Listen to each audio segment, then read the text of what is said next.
não tenho dívidas, posso começar a investir? Sim, mas é super importante a gente falar da reserva de emergência.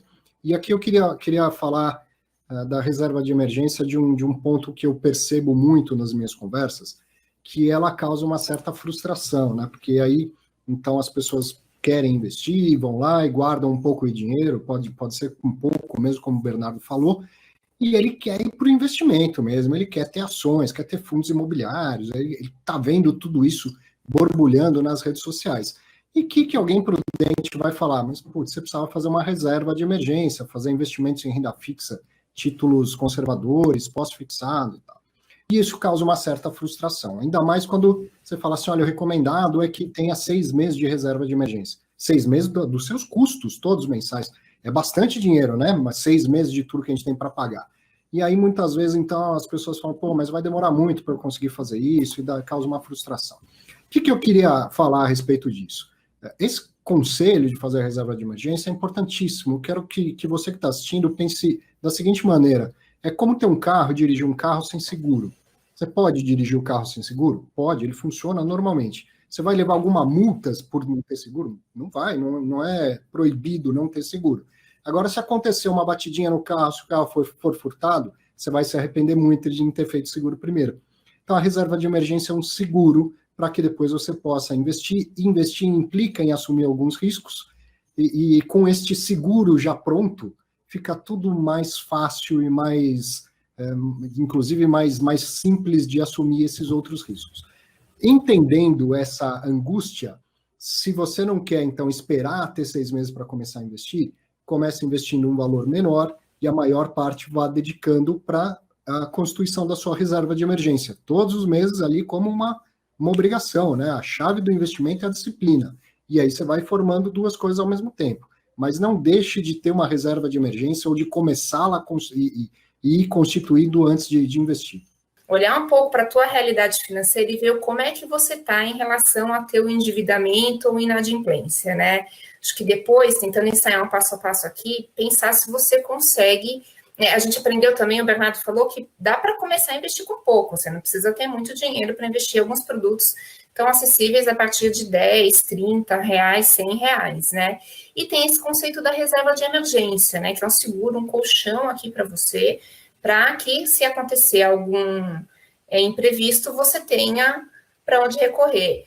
Mas é importante a gente já ter uma cabeça de investidor olhando para essa reserva de emergência, ou essa minha metáfora com o colchão cabe também, coloco o dinheiro embaixo do colchão e espero para pegar ele, acessar ele a hora que eu precisar.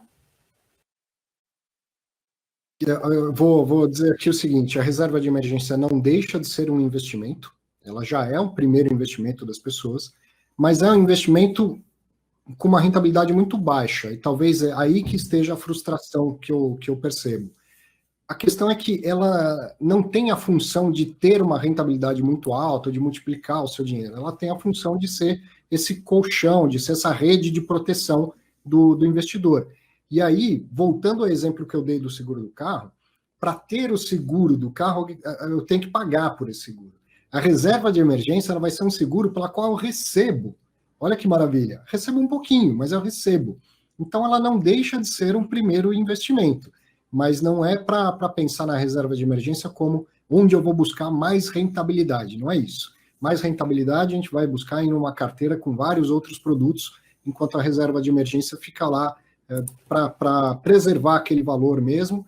E por que ela é importante? Porque a vida é cheia de imprevistos, a gente não sabe quando acontece, mas eles acontecem, e tendo esta reserva, eu sempre tenho um dinheiro do qual eu posso me valer sem precisar mexer em outros investimentos que, pela natureza deles, vão ter oscilação de preço, e é uma pena quando a gente precisa vender algo e acaba vendendo a um preço abaixo do que entrou, sem necessidade, porque não tinha o seguro, porque não tinha a reserva de emergência. É por isso que ela é tão importante e simples de ser constituída, se não no montante ideal, mas de dar o primeiro passo e ir construindo pouco a pouco, é simples de fazer. É só entender que ela não está lá para render muito.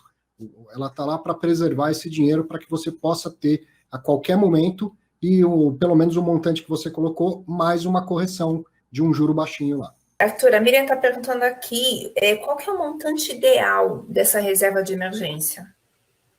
Miriam, o montante ideal primeiro você conhecer quanto custa a sua vida por mês. Então, qual que é a ideia aqui? Que você tem uma reserva que te permita, na pior das hipóteses, ficar X meses sem ter renda do trabalho. Então, para isso, o primeiro passo é você anotar seus custos, né, fazer lá o seu balanço financeiro. Então, você entendeu que a sua vida custa X mil reais por mês. Se você for como eu, um profissional liberal, ou um assalariado e tal, o ideal é que você tenha pelo menos 6 meses dessas contas numa reserva. Não, eu sou, por exemplo, você pode, né, ser uma funcionária pública com estabilidade de emprego e tal. Mesmo assim, tenha uma reserva de 3 meses, de 2 meses, tudo em investimento é perfil a partir da reserva de emergência. Então, quanto mais instável a sua situação de obter renda com o trabalho, maior deveria ser essa reserva. Quanto mais estável, ela pode ser um pouco menor. Tá? Mas pelo menos uns 6 meses, se você for uma assalariada normal ou um profissional liberal, pelo menos uns 6 meses das suas contas pagas. Por isso que eu falei que isso às vezes frustra, porque é claro que a gente não consegue juntar esse dinheiro todo de um mês para o outro, vai levar um tempo. Mas a hora que você chega nesse patamar, isso te dá uma tranquilidade tamanha, não só dos investimentos, em outras situações da vida, você fala, putz, eu estou resguardada do ponto de vista financeiro, eu tenho uma reserva que me cobre imprevistos outros que a vida podem me apresentar. Então é super importante ter disciplina de chegar nesse valor.